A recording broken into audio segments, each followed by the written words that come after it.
is Renilda, and I'm a Christian. Since a long time, I've been having conflicts with myself. The questions that I would like to ask today are mostly maybe assumptions or things where I've been influenced from people. My first question, it's about pig. Basically, I would like to know what exactly is the meaning of haram. For a religion like Islam, it won't accuse anyone of being wrong, yeah? It wouldn't say something to be so wrong. Why is pig haram? Because I had attended a Christian convention, and over there it was told, there was this priest who was saying that why is pork haram in Islam? He gave an example, saying that the same rubbish, it was used as manure for the plants. The plants, supposing it was a mango tree, the mango grew, the roots had absorbed the same nutrients. The same rubbish, it grew into mango, and we consume it. So how is it different from consuming it in pork and the mango? Sister asked a question that what is the meaning of haram and why is pork haram in Islam? And she gave the example of the priest, a Christian priest who said that manure, which is dirt and filth, is used by the tree grows, and then mango comes and we eat mango. Trying to say that even if you eat the filth of the pork, it may be good for someone else, may not be good for others. That's what it means to say. So in Islam it's haram, but Christianity it's allowed. Sister, first I'll tell you the meaning of haram means prohibited, means forbidden. Haram in Islam means prohibited, it means forbidden. I will answer your question of the priest first, and then I'll come to the real reason why pork is haram. The priest gave the example that manure is supposed to be dirt and filth, is healthy for the tree, and when the tree grows, it gives mango and we eat the mango. Trying to say that maybe it's haram for Muslims, but good for Christians.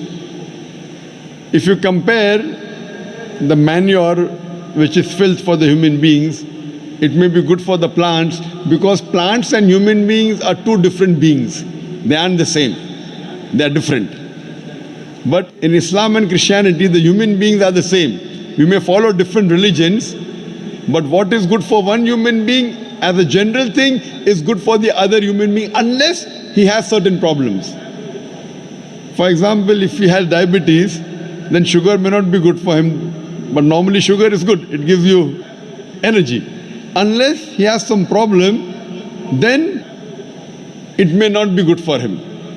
But as far as general human beings are concerned, the rule for all the human beings, what is good and bad, is the same. So you can't give the example of manure is good for some and not good for other. What we have to see, we have to go to the guide. What does the guide tell us? And we'll try and analyze what does the guide tell us. The guide in Christianity, it is the Bible. The guide in Islam is the Quran. When we read the Quran, there are no less than 4 different places where the Quran says pork is prohibited. Allah says in the Quran in Surah Baqarah chapter 2 verse 173, in Surah Ma'idah chapter number 5 verse number 3, in Surah Anam chapter number 6 verse number 145, and Surah Nahl chapter number 16 verse number 115, Hurrimat alaykumul maytutu waddamu walamun khinzir wama uhilla li ghayril bi. Forbidden for you for food are dead meat, blood, the flesh of swine, and any food on which any name besides Allah's name is taken. So your Quran says in no less than 4 different places that eating the flesh of pig, pork, is prohibited. Similarly, if you read the Bible in no less than 3 different places says pork is prohibited. Bible says in the book of Leviticus, chapter number 11, verse number 7 and 8, that thou shalt not eat the flesh of swine, nor touch its carcass. It's unclean for you. A similar message is given in the book of Deuteronomy chapter number 14 verse number 8. Though the swine has cloven foot and it chews not the cud, it is unclean for you. Similarly, it's mentioned in the book of Isaiah chapter number 65 verse number 2 to 5 that you should not have the flesh of swine. So Bible says in no less than 3 different places that you should not have the flesh of swine. And Jesus Christ, peace be upon him, said in the Gospel of Matthew, chapter number 5, verse number 17 to 20, that think not that I have come to destroy the law of the prophets. I have come not to destroy but to fulfill. For anyone who breaks one of the least commandments shall be called least in the kingdom of heaven. That means if you break one law, one jot or tittle from the Old Testament, you shall not enter Jannah. So as a Christian, if you believe in the Bible, then eating pork is prohibited for you, is forbidden for you, is haram for you. If you are a Muslim, if you believe in the Quran, it is prohibited. If you do not believe in the Bible or do not believe in the Quran, let's analyze what does today's reason and logic and science say about pork. Today's science tells us that if you have the flesh of swine, there are chances that you may have no less than 70 different diseases. You can have pinworm, you can have roundworm.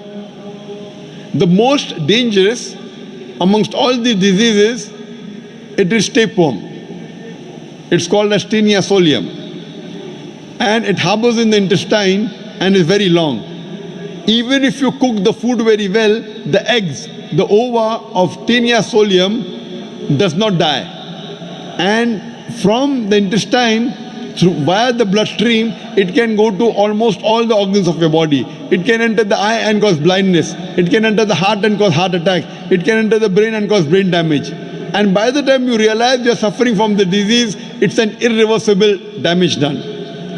Furthermore, today science tells us that when you eat pork, it is more of fat-building material rather than muscle-building material.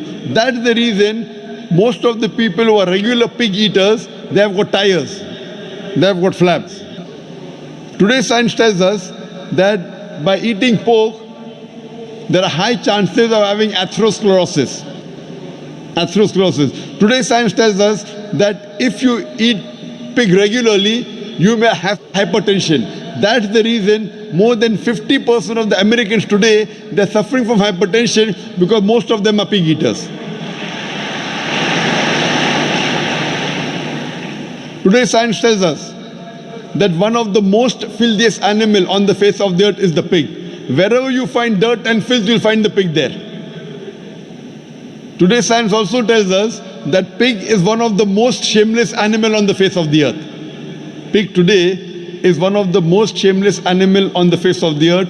It enjoys seeing its spouse, seeing its mate have sex with his friend. In the Western countries, we have dance parties. After dance parties, we are swapping of wives. You sleep with my wife, I sleep with your wife. Do you think it's modest? And there is a scientific thing that you eat pig and you behave like pig.